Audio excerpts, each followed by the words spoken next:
Bonsoir à tous et merci d'avoir accepté l'invitation de Radio Orient. Bonsoir. Bonsoir. Alors, je le disais, un rendez-vous certainement crucial pour les Algériennes et les Algériens, appelés le 17 avril prochain à choisir leur nouveau président ou reconduire l'actuel, le président sortant. Est-ce que la diaspora, j'ai envie de vous dire, scrute de très près l'évolution de la situation en Algérie et quelles sont les attentes des Franco-Algériens? Qui peut ouvrir le bal? Anouar Belmalek? Quand on considère en fait la manière dont ces élections se présentent, eh bien on peut pas s'empêcher de ressentir une espèce de désespoir ricanant.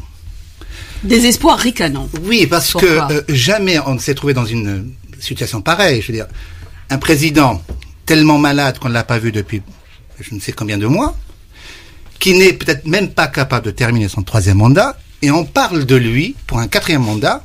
On a l'impression que on se moque d'un grand pays. Il s'est pas encore prononcé. Oui, mais on se moque d'un grand pays. Je veux dire, normalement, un président, ça dirige un pays. Ici, on ne sait plus qui dirige le pays. Et puis, il y a aussi les lois de la biologie. Quand quelqu'un est malade, à un moment, il faut que on on tire des conséquences. Alors, Anouar Belmalek, on va revenir tout au long de cette émission sur la probable candidature donc du président sortant. Mais est-ce que la diaspora scrute de très près ce qui se passe en Algérie? C'est cela la question. La question, les élections en elles-mêmes, je pense, n'intéressent personne. En elles-mêmes, parce qu'on sait bien que, en fait, ce ne sont pas des élections habituelles. On sait bien, on sent.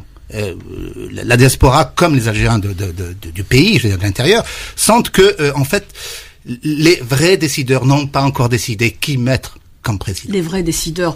Alors, je suis tenté de vous poser la question ce soir. Est-ce qu'il existe un vote immigré ou immigration? Anouar Belmalek.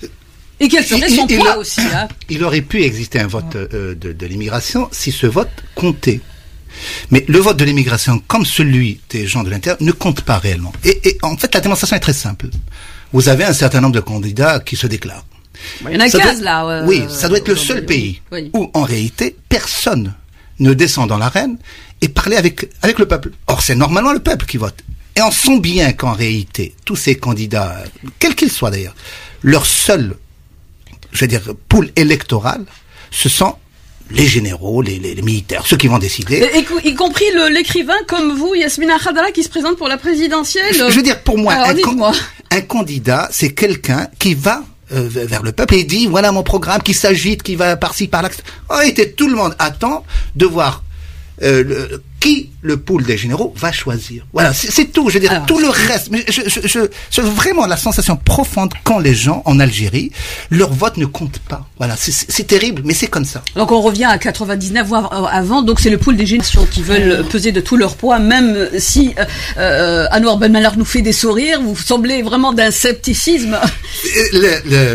J'ai depuis 88, il m'est plusieurs fois, arrivé d'espérer en fait.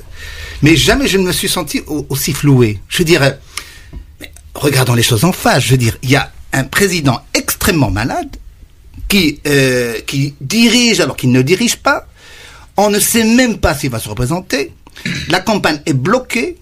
Le parti majoritaire nous fait croire, Premier ministre y compris, que le président va se représenter. Je veux dire, mais de qui se moque-t-on? Et ces candidats de l'émigration, en réalité, bon, ils s'agitent, mais comme ils ne sont pas sur le terrain, en réalité, on sait bien que c'est un peu pour faire le buzz, voilà. Alors, est-ce que ces candidats sont là pour faire le buzz? La réponse avec nos invités. Restez avec nous, amis auditeurs. Ça sera juste après la pause publicitaire. Mais la réalité est tout autre, effectivement. Anouar Belmalek disait qu'ils sont pas présents sur le terrain. Et en effet, on sait que, justement, quand on est candidat à la candidature, il faut récolter 60 000 signatures dans les 48 wilayas du pays, dans les 25. Alors, donc, c'est pratiquement impossible, Anouar Belmalek. On est loin, d'autant plus. Il est évidemment impossible à des gens quasiment inconnus de réunir autant de signatures en aussi peu de temps.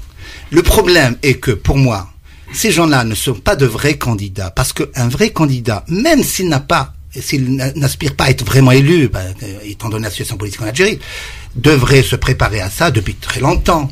Or, ces gens-là, c'est comme si tous les 4-5 ans, on se donnait rendez-vous pour un petit show. et puis ensuite le pouvoir. Mais qu'est-ce qu'on en sait? Peut-être qu'ils se sont préparés, Anouar Ben Malek. Non, mais quand je dis, on aura l'occasion de les interviewer. Oui, mais quand je dis se préparer, par exemple, j'aurais voulu entendre ces gens-là sur les grandes questions. Il y a toutes ces années-là, je veux dire, un homme politique, ça donne son avis sur tout ce qui se passe dans un pays. Et par exemple, sur cette question, par exemple, de l'état de santé du président, on n'a pas entendu les candidats ou apprentis candidats ou futurs candidats, etc., se prononcer. Je veux dire, c'est quand même terrible qu'un pays aussi important que l'Algérie, dont les frontières sont actuellement extrêmement menacées, tout à fait. Ne pas avoir quelqu'un à sa tête en bon état de santé. Je veux dire, c'est le minimum qu'on puisse. Moi, mon père et ma mère sont morts. Bon, c'est la biologie. Le président de la République devrait reconnaître que bon, il y a un moment où il faut passer la main. Et s'il était en bonne santé, j'ai envie de dire. S'il était en bonne santé, on le verrait. Mais ça, on se pose pas la question aussi. On le verrait à la télé.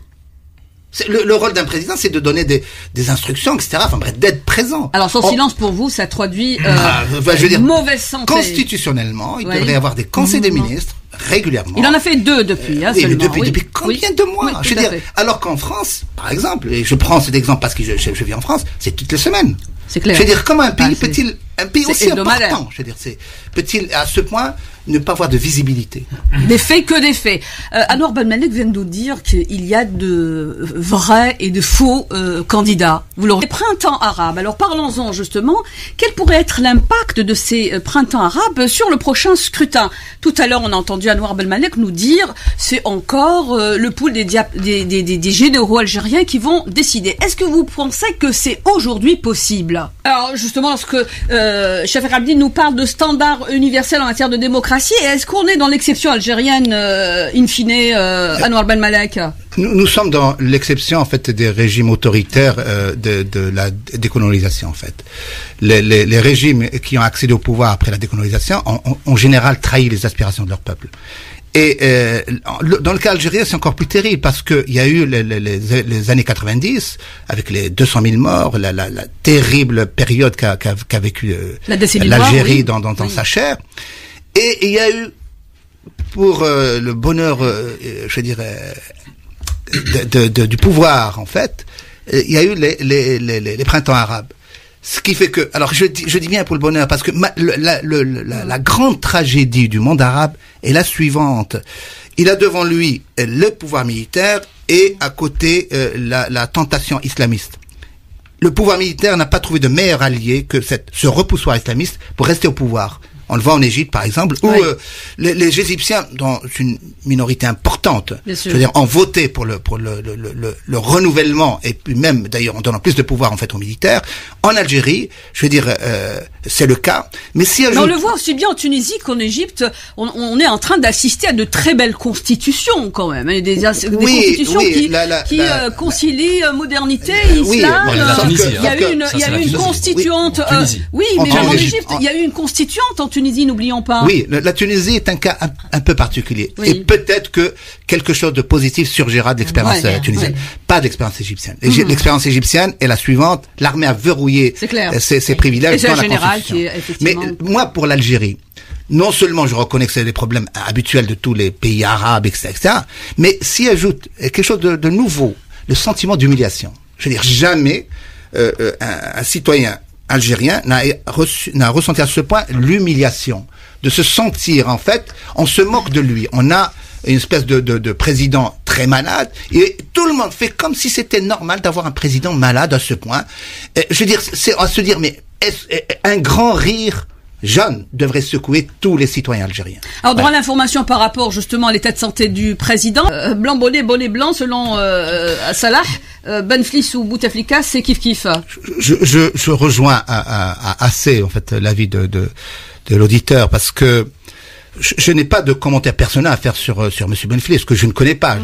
Je le prends comme élément du système qui n'intervient que à chaque élection présidentielle. Je veux dire, entre-temps, il n'y a pas d'avis. Voilà. Et les gens tiennent à, c'est ça le système algérien. Les protagonistes du système algérien tiennent à rester en bons termes avec ceux qui vont à la fin décider de l'avenir du peuple algérien, en fait.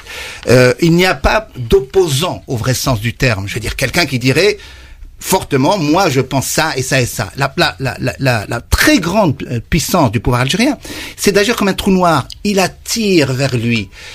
Quelqu'un est opposant, on lui offre ce qu'il veut et il s'intègre au système. C'est pour ça que, bon, je n'attends pas grand-chose. Et je pense que mon avis doit être partagé par beaucoup. Je veux dire, quand je parle avec les gens, etc., les gens, en même temps, ont eu tellement peur pendant les années 90 que ils disent, en prenant ce qu'on dit en algérien, c'est-à-dire que la mort ne me touche pas, quel citoyen, moi, en tant que modeste citoyen, je pense que la seule chose, moi, comme citoyen, je puisse faire pour l'Algérie, c'est de dire franchement ce que je pense. C'est-à-dire le dire tout simplement.